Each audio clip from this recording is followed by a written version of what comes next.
What's going on YouTube? My name is Karlos Pokémon and welcome to a brand new video. Rumours, or as some people would erroneously call them, leaks, have surfaced across the internet through the use of sites such as 4chan, Twitter and more, and they've whipped up the Pokémon community into a frenzy. Which is both a good thing since Pokémon as a whole has been a bit stale lately, but not so good thing as the whole uncertainty of the rumours has divided the community into a few different camps. One wants any new Pokémon game regardless of the focus, one that absolutely hates the idea of a new game should the rumours turn out to be leaks, and some that have already purchased their ticket for the Pokemon Let's Go hype train. With all that said though, I'm going to give you my thoughts on every single rumour or leak so far.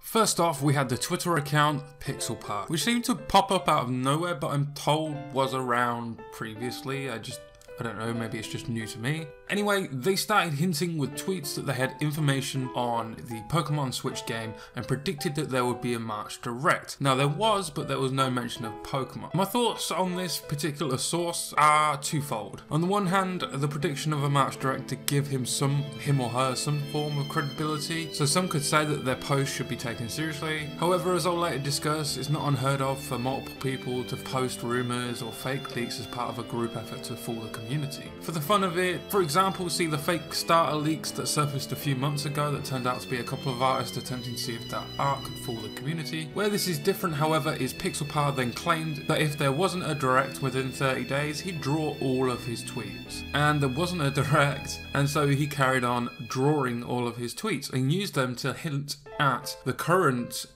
supposed titles, Let's Go Pikachu and Let's Go Eevee, but chose for some reason not to reveal that until a later event I'm going to mention soon, which honestly to me, like I said before, seems a little bit fishy and goes into my whole theory about a group wanting to fool the community, but I'll explain that soon. Next we fast forward to April 1st when there was a leak on 4chan, or should I say rumour on 4chan, stating they had leaks that it was a yellow remake. When this was first shared around, honestly I didn't put much faith in it, I mean, come on. How many fakes have been posted on that particular website? However, I wasn't angry about the possibility, as some in the community was at the time. For a long time now, I've been saying that if Pokemon move to the Switch, they absolutely should start over and reimagine Kanto and onwards, not only because of the hardware capabilities, but also to give Game Freak somewhat of a breather from creating all these new regions and trying to tie in Kanto references just so they can sell it to the older fans.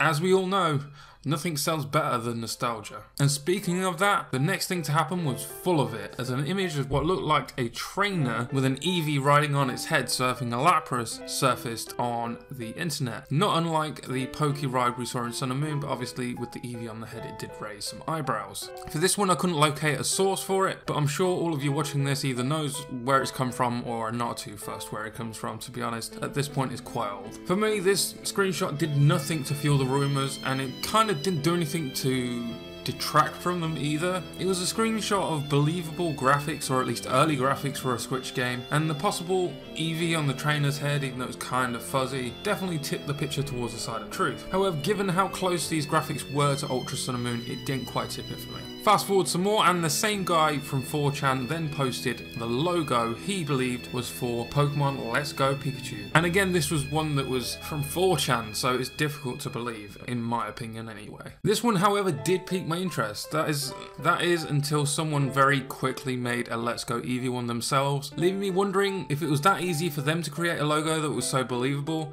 then it couldn't have been that hard for a 4chan user to do the same. Regardless, it was definitely an interesting development. One of the main thoughts throughout all the time of this speculation has been the hints towards Pikachu and Eevee in Pokemon merchandise, from its Twitter accounts, from the YouTube channels, and the Pokemon Center releases themselves. Hundreds of new Pikachu and Eevee items released simultaneously or very close together. Not to mention the company were taking out related copyrights and securing rumoured titles as domains on the internet. However, as much as I'd like to believe that all lines up correctly and this all culminates to being completely true, a couple of things bother me. One being that companies copyright things all the time, and they never use them. Especially if there's a lot of buzz about them on social media, the last thing they need is some third-party company or person producing a knockoff and then making a ton of money off the traction the name may have at that time. My second concern with all this is that the increase in Eevee because Pikachu merch is always being produced anyway, the increase in these items is simply due to the role that it has in the upcoming Pokemon movie. And having the most merch available for the stars of said movie just makes monetary sense for any production company investing in a movie. Lastly, there have been further so-called leaks in recent days, this time fronted by a supposed Nintendo employee about to leave their position in the company. They were claiming that the leaks were correct, that it was Kanto but it was different and there was one new island in the centre and 4 original parts of Kanto surrounding it. Pikachu and Eevee were gift Pokemon and that you were still getting the original Kanto starters. They then went on to say that the original 151 only being included in this game was false information.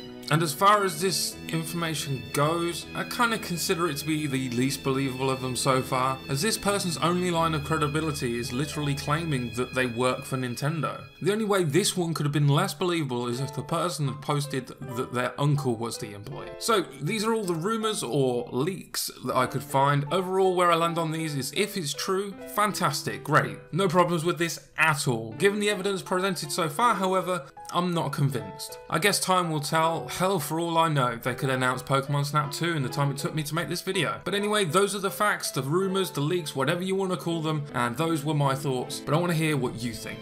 Do you think these rumours could be true? Do you want them to be true? And do you think it's a good idea for Pokemon's next main series game? Let me know in those comments down below. That's it for now. I hope you enjoyed this video. Be sure to thunderbolt that like button, Volt Tackle that subscribe button, and I hope you have a fantastic day, and I'll see you all soon.